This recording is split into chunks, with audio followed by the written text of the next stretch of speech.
Baik. Assalamualaikum warahmatullahi wabarakatuh. Selamat siang Ibu Yeni Nur Prilanita SPD MPD selaku dosen pengampu mata kuliah Transformasi Digital serta rekan-rekan kelas B21. Perkenalkan, saya Lutfia Puri, Medina selaku moderator yang akan memandu jalannya presentasi hasil diskusi kelompok 14 dengan tema Machine Learning. Namun, sebelum memaparkan hasil diskusi kelompok kami, izinkan saya memperkenalkan anggota dari kelompok 14, yaitu yang pertama ada Cynthia Lucianawati dengan NIM 4009, lalu yang kedua ada saya sendiri, Lutfia Puri Medina dengan NIM terakhir 4013, yang ketiga ada Ridya Nur Hanifa dengan NIM 4019, dan yang terakhir ada Andika Bagus Tegar Prakoso dengan NIM 4042.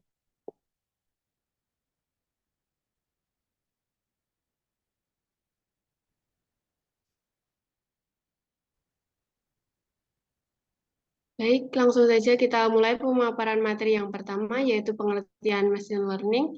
Akan saya jelaskan sendiri. Ada 4 pakar yang mendefinisikan machine learning, yaitu yang pertama menurut Arthur Samuel 1959, bahwa istilah machine learning diciptakan oleh Arthur Samuel pada tahun 1959. Machine learning merupakan penerapan dari disiplin ilmu Artificial Intelligence atau AI yang memanfaatkan teknis analisis statistika dari sekumpulan data dengan tujuan memberikan komputer kemampuan untuk belajar. Machine learning memungkinkan mesin dapat mempelajari sejumlah data sehingga dapat menghasilkan suatu model untuk melakukan proses input-output tanpa instruksi yang diprogramkan secara eksplisit. Lalu yang kedua, ada pengertian menurut Mohri, Rostamizadeh, dan Talwalkar 2018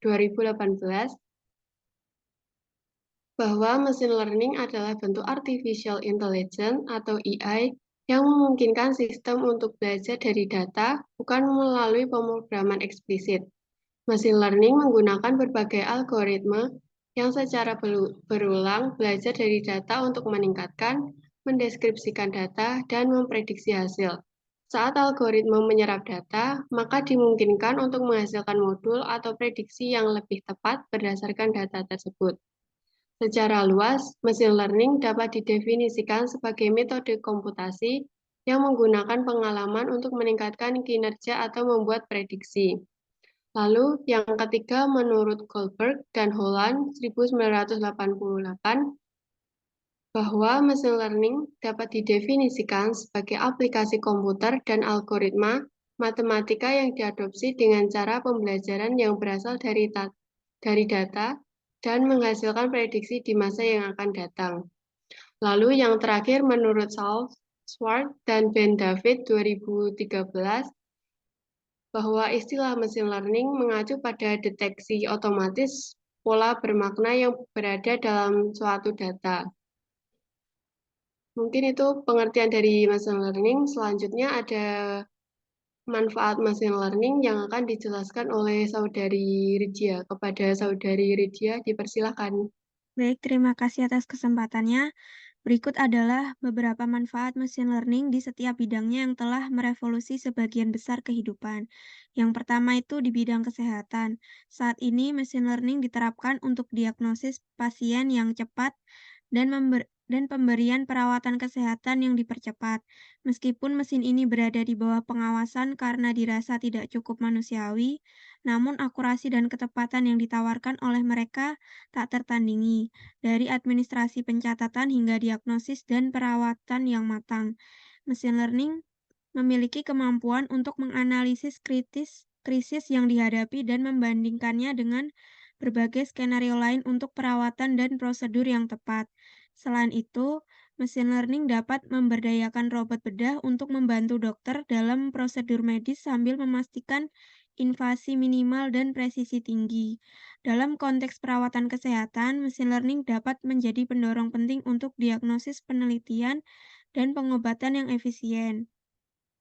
Yang kedua itu di bidang pendidikan, pengajar atau guru memang tidak sepenuhnya digantikan oleh bot, tetapi mesin learning dapat membantu memberikan keragaman pada metode pengajaran dan pendidikan secara keseluruhan. Kemampuan mesin learning dapat digunakan untuk menilai pemahaman akademis peserta didik, menganalisis caranya memandang pengetahuan, dan membuat rencana akademis yang disesuaikan dengan kebutuhan siswa. Selain itu, mesin learning dapat sangat membantu bagi siswa penyandang disabilitas dan kesulitan belajar. Yang ketiga ada di bidang transportasi. Industri transportasi saat ini sangat dipengaruhi oleh mesin learning. Teknologi ini berperan penting dalam memberantas ancaman yang ditimbulkan oleh pengemudi yang kurang berhati-hati melalui penerapan manajemen sensorik dan otomatisasi. Teknologi ini telah membuat kendaraan cerdas memahami parameter di sekitarnya dan mengambil tindakan pencegahan setiap kali diperlukan untuk memastikan keselamatan penumpang. Selain kendaraan, mesin learning dapat digunakan untuk manajemen lalu lintas dan mencegah kemacetan lalu lintas di jalan raya. Lalu yang terakhir ada perbankan dan industri jasa keuangan. Beberapa bank dan lembaga keuangan menggunakan algoritma kompleks berbasis machine learning untuk menganalisis dan memprediksi risiko pinjaman dan menilai kualitas aplikasi, sehingga memperkuat mereka untuk mengambil keputusan yang tepat. Cara ini juga membantu dalam memprediksi penipuan dan mengurangi hambatan transformasional serta menciptakan keterlibatan pengguna yang lebih baik, khususnya bagi pelanggan. Terima kasih, selanjutnya saya kembalikan ke moderator. Baik, terima kasih atas penjelasannya, Saudari Lydia. Selanjutnya, jenis-jenis algoritma machine learning akan dijelaskan oleh Saudara Andika. Kepada Saudara Andika, dipersilakan. Oke, baik. Terima kasih atas waktunya. Di sini saya akan menjelaskan jenis-jenis algoritma machine learning. Di sini algoritma machine learning dapat dikategorikan ke dalam 3 jenis, yaitu supervised learning, unsupervised learning, reinforcement learning.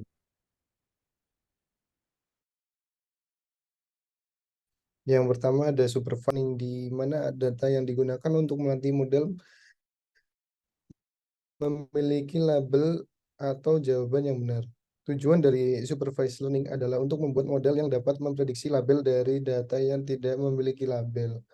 Kegunaan dari supervised learning adalah untuk klasifikasi, regresi, dan deteksi anomali. Contohnya, suatu perusahaan ingin memprediksi apakah pelanggan akan membeli produk tertentu atau tidak. Data yang tersedia adalah riwayat pembelian pelanggan, riwayat aktivitas di website, usia, jenis kelamin, dan pendapatan. Data tersebut diberi label ya atau tidak berdasarkan apakah pelanggan membeli produk tersebut atau tidak. Yang kedua ada unsupervised learning. Unsupervised learning adalah jenis machine learning di mana data yang digunakan untuk melatih model tidak memiliki label atau jawaban yang benar. Tujuan dari unsupervised learning adalah untuk menemukan pola atau kelompok dalam data. Contoh dari unsupervised learning adalah clustering dan reduksi dimensi. Yang ketiga ada reinforcement learning. Reinforcement learning adalah jenis machine learning di mana model belajar melalui interaksi dengan lingkungan. Tujuan dari reinforcement learning adalah untuk memaksimalkan reward atau penghargaan yang diberikan oleh lingkungan. Contoh dari reinforcement learning adalah robotika dan game. Mungkin seperti itu penjelasan dari saya. Saya kembalikan ke moderator. Terima kasih Saudara Andika atas penjelasannya. Selanjutnya, aplikasi penerapan machine learning akan dijelaskan oleh Saudari Cynthia. Kepada Saudari Cynthia, dipersilakan.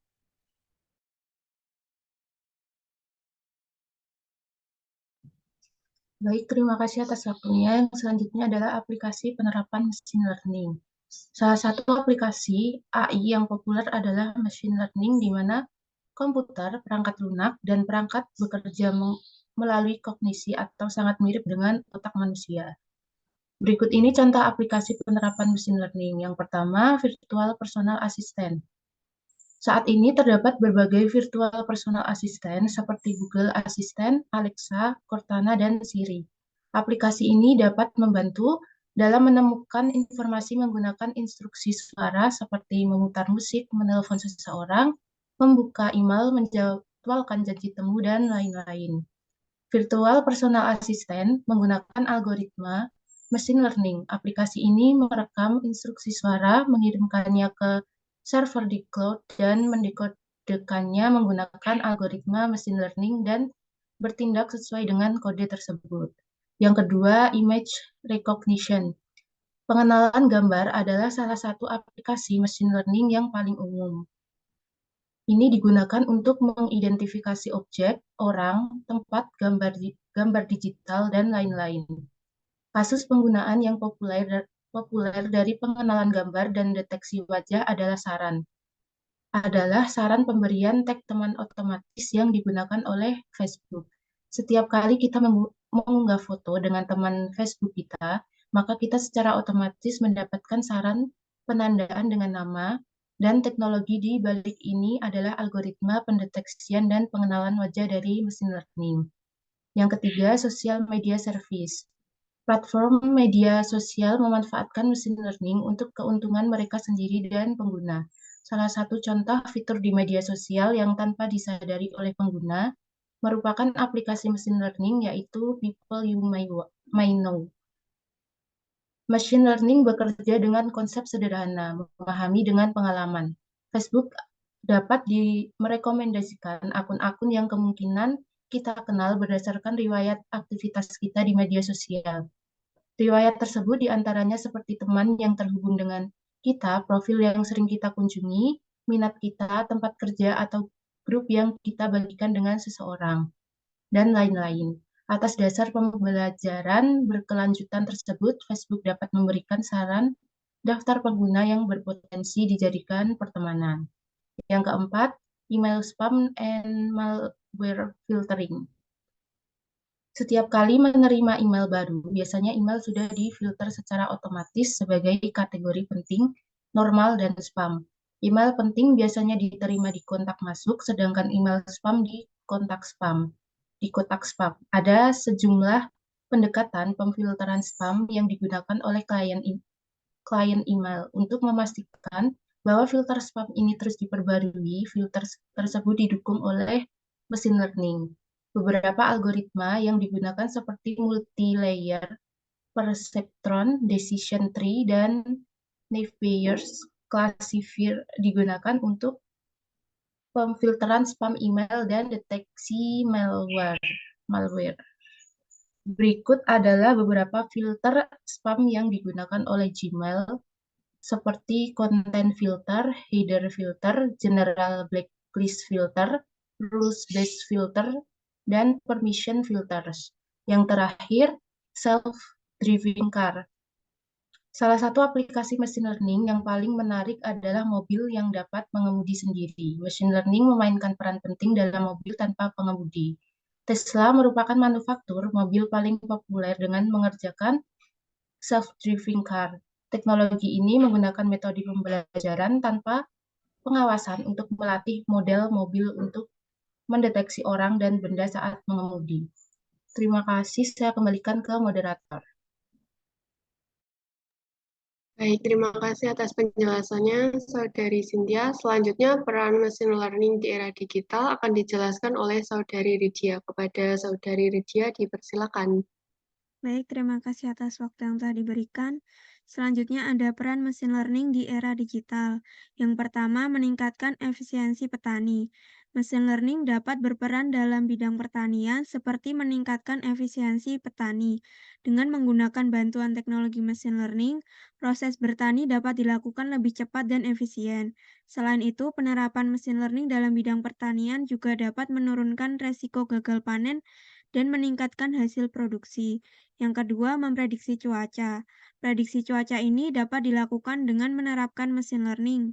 Dengan bantuan mesin learning, kondisi cuaca di suatu daerah dapat diprediksi dengan akurat, yang mana nantinya mesin akan mengolah data yang diobservasi dan mendapatkan hasil berupa pola cuaca yang akan membantu dalam menganalisis cuaca. Yang ketiga ada personalisasi pembelajaran. Saat ini pendidikan yang ada di sekitar kita dari berbagai jenjang terus memiliki inovasi, yang salah satunya berkaitan dengan pengembangan teknologi. Setiap siswa memiliki cara belajar yang berbeda-beda. Salah satunya adalah dengan mengembangkan konten materi belajar. Konten materi belajar yang perlu disesuaikan dengan kebutuhan siswa dan kurikulum yang ada dapat dibuat sistemnya oleh machine learning.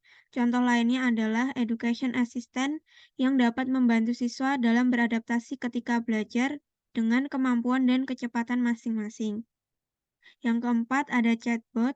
Chatbot ini biasanya digunakan untuk berinteraksi antara pengguna dengan penyedia layanan. Chatbot diatur sedemikian rupa oleh machine learning agar dapat menjawab pertanyaan pengguna. Selain itu, dapat berfungsi untuk mengirimkan pengingat dan notifikasi kepada pelanggan dengan cepat. Yang kelima ada fitur home di media sosial. Media sosial adalah salah satu teknologi yang menerapkan machine learning. Penerapannya ada pada fungsi home, contohnya beranda Facebook atau timeline Twitter. Machine learning pada media sosial juga digunakan untuk mencari orang-orang yang saling terkait kemudian muncul pada salah satu bagian di Facebook, yaitu orang yang mungkin Anda kenal. Terus yang keenam ada Facebook dan IG Ads. Di sini peran machine learning diterapkan di mana iklan produk yang muncul di media sosial ini terkait dengan histori pencarian yang dilakukan sebelumnya. Google mengumpulkan riwayat browsing yang pernah kita lakukan kemudian diolah dan dijadikan prediksi untuk rekomendasi produk yang muncul di akun Instagram kita sebagai sebuah iklan. Yang ketujuh ada face detection. Penerapan machine learning selanjutnya ada pada teknologi pengenalan wajah atau face detection. Ketika mengunggah foto di Facebook, jika diperhatikan akan muncul tanda yang mengenali wajah siapa yang ada pada foto tersebut. Fitur ini termasuk penerapan machine learning yang mempermudah pengguna melakukan tag dalam foto yang diunggah. Tidak hanya di media sosial, teknologi face detection juga digunakan untuk unlock di smartphone seperti iPhone dengan tujuan keamanan. Merek smartphone yang cukup terkenal yaitu Xiaomi memberikan teknologi tersebut pada kameranya sehingga bisa menebak jenis kelamin dan umur wajah. Terus yang terakhir ada filter email spam. Provider email ini menggunakan machine learning untuk memisahkan mana email yang kemungkinan tidak penting atau mengganggu yang disebut sebagai email spam. Banyak aplikasi maupun media sosial yang terhubung dengan Gmail. Sangat mungkin jika email spam yang masuk misalnya promosi, iklan, dan lain sebagainya. Tentu ini akan membuat kotak masuk atau inbox email nampak penuh dan berantakan. Untuk filtrasinya ini sangat membantu membuat inbox email kita tetap bersih. Selanjutnya, saya kembalikan ke moderator. Baik, terima kasih atas penjelasannya Saudari Ridya.